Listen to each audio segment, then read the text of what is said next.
Good morning, everybody, and a happy Saturday morning to you. Thank you guys so much for watching my pre-recorded stuff while I was gone on vacation.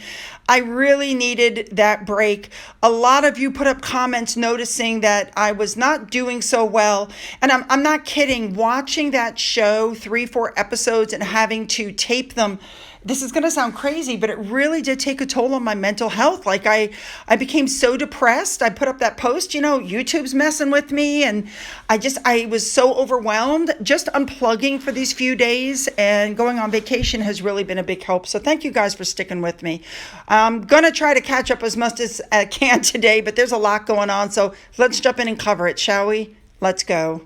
Let's start off with Princess Anne. She is the patron of the London Canal Museum, which I didn't know that. So anyway, she officially opened the Building Britain Canals exhibition. She met with volunteers, the people who work at the museum, local residents. And apparently this year marks the 600th anniversary of the beginning of the UK Canal Network. The government apparently passed a law requiring East London's River Lee to be improved for navigation. Now, while she was there, Princess Anne viewed a Victorian ice cream making demonstration from one of the volunteers. And Building Britain's Canals tells the story, basically, of the golden age of canal construction, how and why they were built, the engineers, the architects, everybody who, had a hand in building this. I just think that's a wonderful thing. Let's move on. Next up, on March 10th, Princess Anne attended the Global Fraud Summit at the Guildhall in London, and she called for action on the far-reaching impacts of fraud on ordinary people everywhere in the world, particularly those that are least able to defend themselves. Love it. Looking good, Anne. All right, next up, I just wanted to touch on this. One of the houses next door to Camilla's house came up for sale, and so they were apparently going to turn it into a wedding venue, which we know that would have been people drunk and a lot of noise. And I think that was a smart investment on Charles's part. Moving on. This is pretty cool. The Kings started the first ever King's Baton Relay for the Commonwealth. The baton is going to go through 74 nations to the 2026 Commonwealth Games in Glasgow.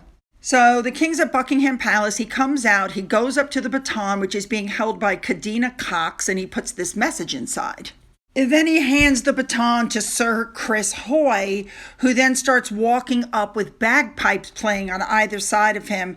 I wish I could play it, but I can't due to copyright, because I just love bagpipes. So he gets up to the end where he then met up with some other people, and they took some pictures with the baton, and the baton headed off on its way. Fabulous. Let's move on now to Commonwealth Day. One of the people not there was Sophie. And the reason she wasn't there, Secret Weapon Sophie, was because she was in New York attending an event hosted by Plan UK, which champions women's rights. She took part in a panel discussion. She spoke to young people facing conflict in their communities. She also was at the UN's Commission on the Status of Women, which is the biggest global meeting on gender equality. Of course she was there, as well as the special envoy to the UK. Also not present on that day was Prince Andrew, obviously, but he was caught out riding his horse. I don't understand why he broke cover. No, he went horseback riding. That's something that he does on a regular basis just to get out of the house. All right, let's move on.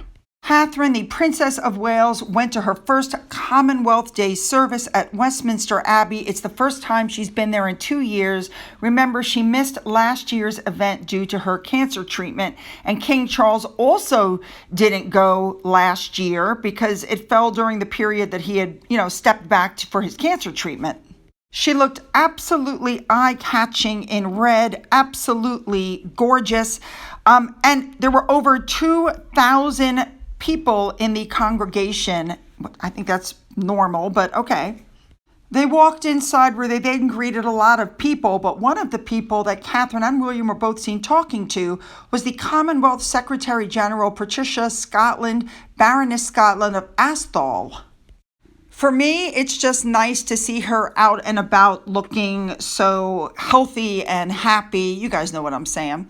All right, next to arrive was Princess Anne. Princess Anne looked gorgeous and regal, and we've seen this outfit before. She'd recycled it, but what was really catching people's attention was her brooch.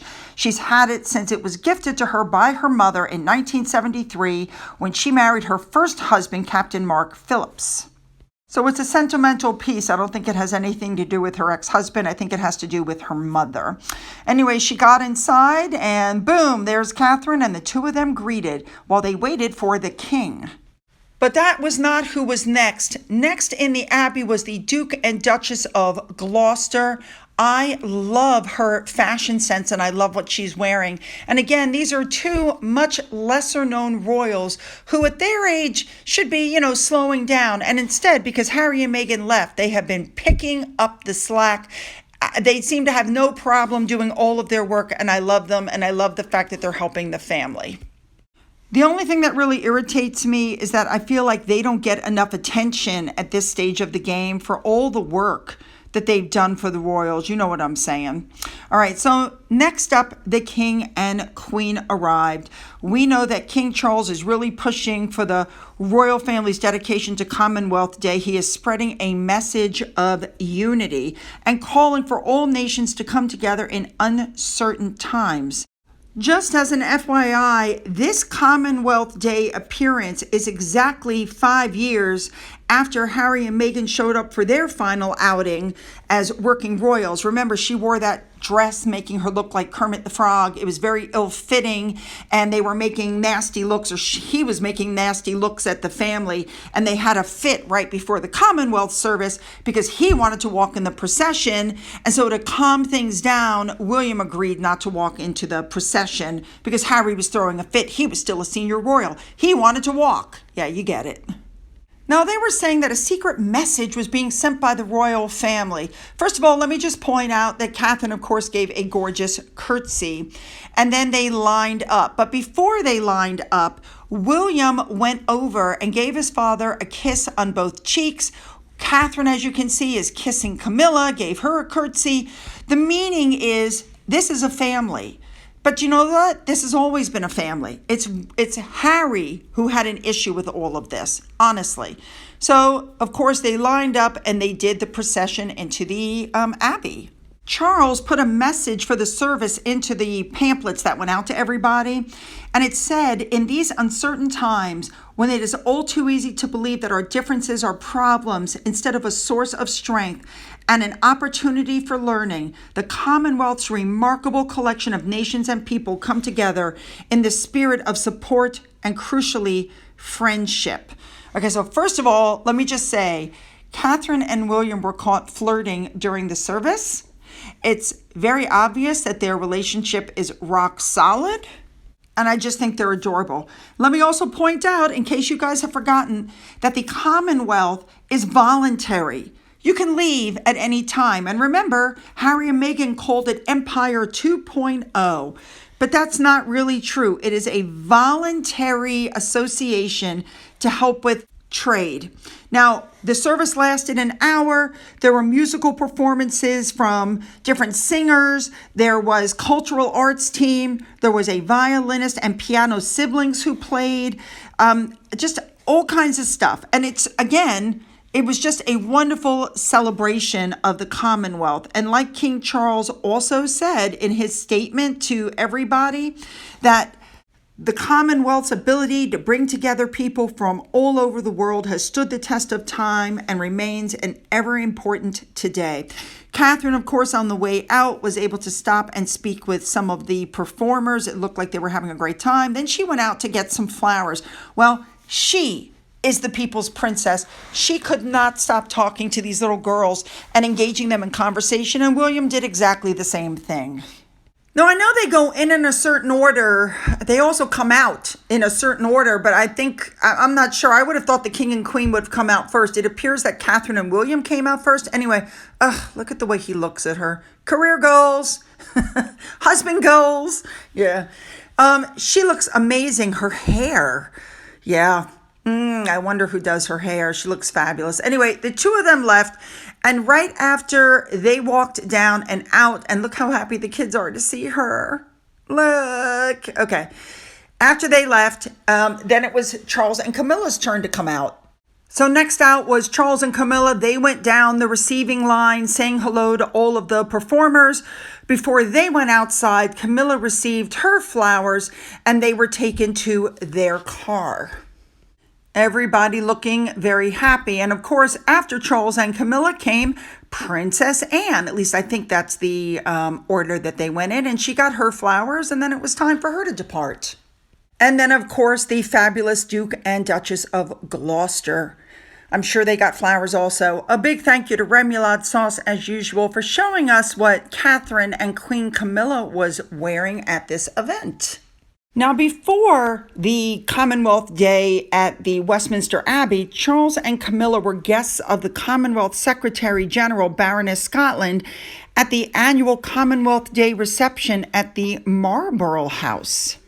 They heard a commemorative song by Andrew Lloyd Webber to mark the inaugural Commonwealth Peace Prize.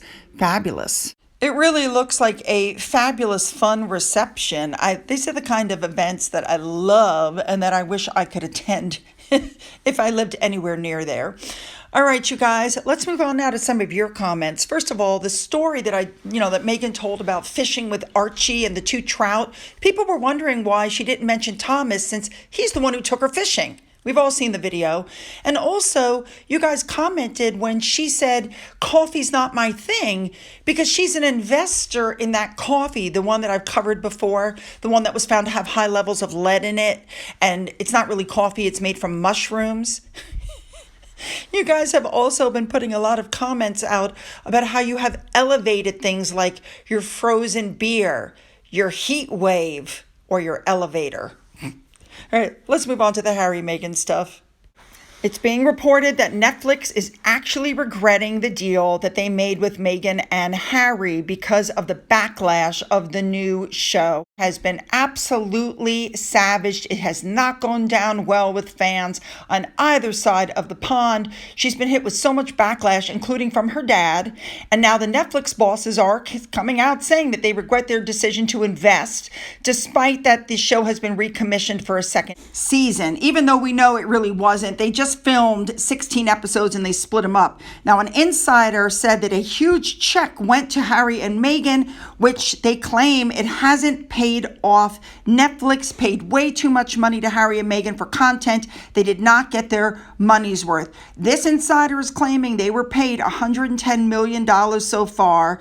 They've produced 3 seasons of shows that all ran for only 1 season, 18 episodes in total, and it works out to $6 million per episode. Now, I would be taking that information with a grain of salt because Netflix has already said that the number that was put out, the $100 million, was absolutely incorrect, that it was less than that, number one. Number two, I don't believe that they would do a contract without metrics, which is what Spotify did. So you have to wonder if that information is actually true or not. Meghan and the Netflix PR machine has tried to gloss over this entire failure by having Meghan post on social media that the show broke into the top 10 ratings, but it just as quickly dropped out again. Even the SAG Awards, which aired in February, is still in the top 10 global list, and it's pretty consistent, and Meghan's show is not on it. So there you go. The show is a fail. Doesn't matter how much she posts, it's still a fail. The posts that Meghan is putting up is where she's shouting out to people who are putting up posts going, I followed Meghan's recipe and this is what I made. And she's going, keep going, people, beautiful. The problem is, how can they follow Meghan Markle's recipe when Meghan Markle never puts out the recipes? She never tells you exactly what to put in it. Even Serena Williams has tried for damage control by uploading stuff. I mean, girl, you need to give that up already. In the meantime, another Netflix star who's also a podcaster and a comedian, Christina Pazitsky, did a TikTok. She filmed herself after watching the Chloe, and she basically said, I don't know what this show is. She's an actress playing the part of a human being right now, and it's not working. And the problem from minute one is she's trying to be perfect all the time, and it reads as phony, inauthentic, and not fun. Well, let's hope she doesn't get death threats, because do you remember celebrity chef James Stockton, who said he turned down an offer from Netflix to work on her show? Well, an insider claims he was never approached to be a part of the series, that he was not invited to participate, but it's an unnamed insider who's claiming that. So in the meantime, guess what's going on? The Sussex Squad, yes, Meghan's subscribers, Meghan's followers, who we know Meghan is very aware of, are now sending him death threats. These are the people that represent Meghan Markle, and I think they represent her perfectly. They're sending out death threats. I believe some of the squad are on the payroll, so it's alleged. Now, Meghan talked a lot on this show, and this is the problem when you lie all the time, your lies catch up with you. Remember, she said she was a latchkey kid, she ate bad food, blah, blah, blah. But she was a judge on a U.S. children's TV competition, Chopped Junior, and in one clip that began circulating online, Meghan told a young prodigy that this meal that she was taste testing brought her back to her childhood. This dish reminds me of the kind of food I grew up eating in California, that real farm to table, fresh, really simple ingredients. And then she praised the girl, telling her she'd done a good job. So that has nothing to do with what she said on the Netflix show about I was a latchkey kid and I ate, all these terrible Hungry Man meals. And of course, this opened the door to other lies. Harry was infuriated because King Charles refused to pay for Meghan. Really? The royal family paid for the wedding. The royal family gave her $1 million in clothing in the first year alone. The royal family rolled out the carpet for her. This is what I'm talking about. We all know what really went on here, and now people are talking again about the Oprah show. We remember what happened. Harry and Meghan sat there and told lie after lie after lie. I've done multiple debunking videos where it was proven that she lied, that Harry lied.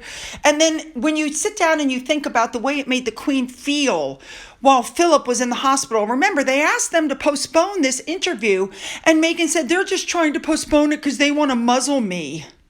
But let's be honest, the disrespect towards the Queen and the family has been going since the very beginning. Let's not forget that the Queen took a train with Meghan, and the idea behind this was to teach her the ropes. She was asked to wear a hat. She refused. She spent half the day playing with her hair. She made sure that everybody saw her. And then she did some things that were just very questionable on this trip.